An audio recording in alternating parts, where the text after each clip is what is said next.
Hello, welcome back to Teacher Thing. This is Dan. In today's one, I will be talking about the second part of showing if a function is even or odd. In the previous video, we considered f of x function as an odd function and then the g of s function as an even function. Then we were able to find out which one of these functions were even or odd.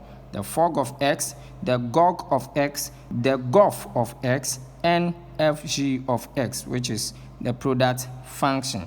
Now, in this one, we will turn it around and make the g of x function odd and then the f of x function rather even. And then let's see the result that we will get. So you can locate that video in this same playlist and look at that one before you tackle this. Or you can also watch my videos under even and odd functions. There is a one for even function. There is another one for odd functions. Look at them to help you to understand the concept of even and odd functions, because I will not be going into details. I'll focus on this question. Alright, so before I begin, kindly subscribe to this page to support this work and click on the notification bell if you want further updates.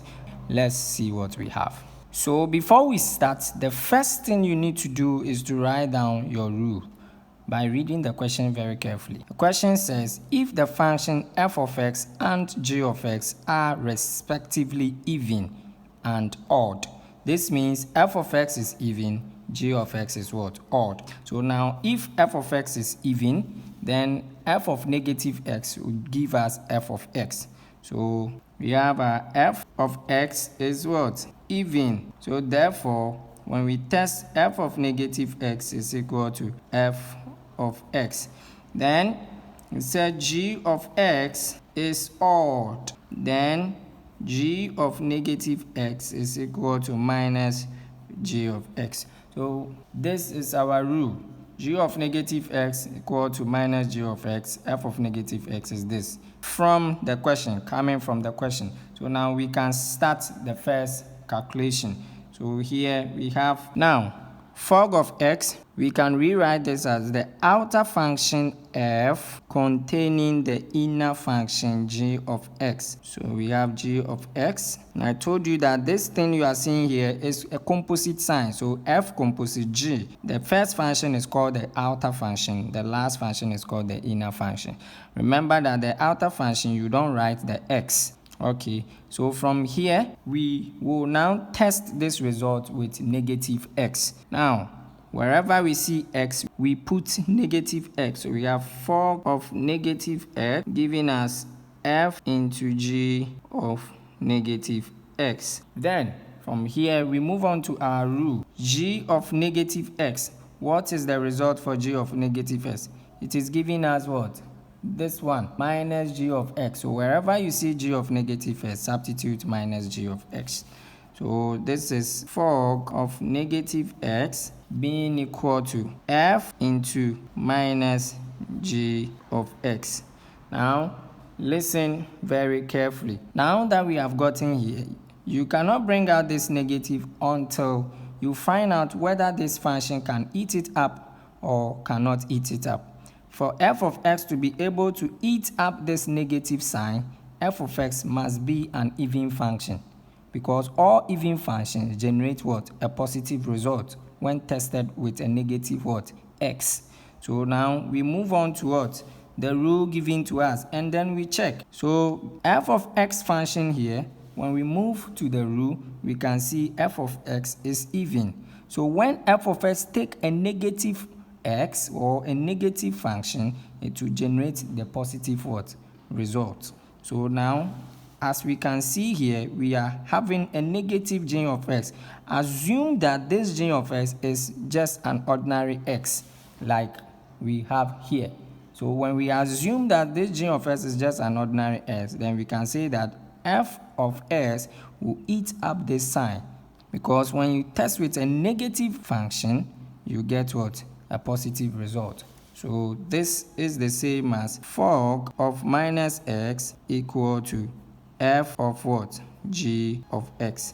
I hope you got the concept. So now this becomes an even function. So this is the same as what? Fog of x, which is fog of what? negative x. And this is an even, so you write your statement. So from our result, since fog of negative x is equal to fog of x, it shows fog of x is an even function. Then we move on to gog of x. So we rewrite this as the outer function g containing the inner function, the same word, g of x. Okay, we test this with negative x. So we have gog of minus x giving us g into what? G of negative x. Then we move on to our rules. What is g of negative x? It is giving us what? Negative g of x. So wherever we see this, we substitute this one. So we have a gog of negative x giving us g into minus g of x. Okay, so now from here we will locate the g of x function to see if it can eat up this negative sign. Now from the rule, g of x is odd, so it cannot eat up the negative sign. Why? Because when you take a negative of the g of x function, the result is still what? Negative, since it is odd.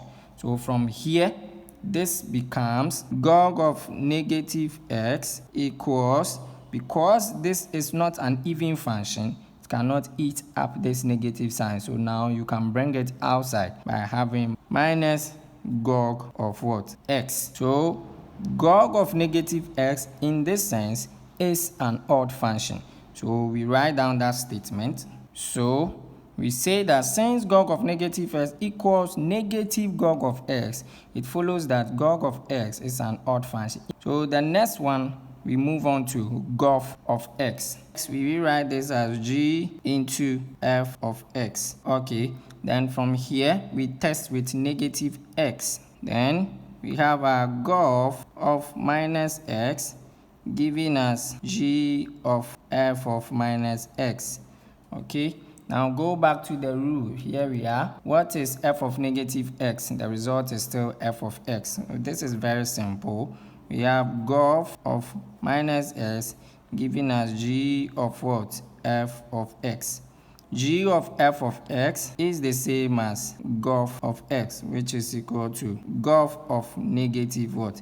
X. So this is an even function. G of f of x is the same as gog of x. So we write our statement. So since gog of negative x equals gog of x, this shows that it is an even function. The last one is the product function. So let's work on that one and we end this. Okay, so from here, like I said in the part 1 of this video, this is not a composite function. There is no composite sign here.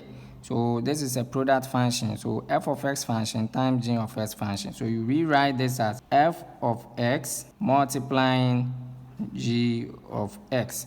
So we test this with a negative x. We have fg of negative x giving us f of negative x times g of negative x. We know the f of x function was even from the rule, and this one was what? Odd. So wherever we see this, we are putting what? F of x times minus g of what? X. So fg of negative x is this. Now when you multiply this, fg of negative x is the same as minus fg of what? X. So this is an odd function. We write our statement. So since fg of negative x equals minus fg of x, it follows that the function fg of x is an odd function. Remember, all odd functions generate a negative result, and that is what we are seeing here. Thank you very much for joining me here. Please hit on the subscription button to support this work. I'll see you in the next one.